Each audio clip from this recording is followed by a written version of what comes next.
భద్రాచలంలో శ్రీరామనవమి రోజున సీతారాముల కళ్యాణంలో గోటితో ఒలిచిన తలంబ్రాలు వాడటం ఆనవాయితీ.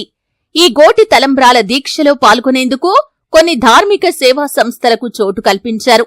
అందులో భాగంగా తెలంగాణ రాష్ట్రం నుండి సిద్దిపేట జిల్లా గజ్వేల్ పట్టణానికి చెందిన శ్రీరామకోటి భక్త సమాజం సంస్థకు ముచ్చటగా మూడవసారి చోటు దొరికింది.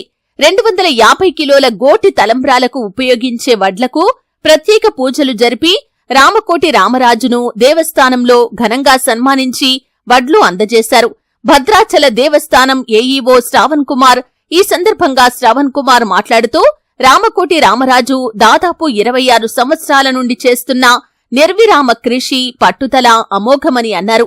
తెలంగాణ రాష్ట్ర వ్యాప్తంగా గ్రామ గ్రామాన తిరిగి లక్షల మంది భక్తులచే రామనామ స్మరణ చేయించి రామనామాలను లెక్కింపజేస్తూ శ్రీ సీతారాముల కళ్యాణంలో ఉపయోగించే గోటి తలంబ్రాల వడ్లను ఒలిపించి భక్తితో కళ్యాణానికి గత 2 సార్లు అందించారని తెలిపారు.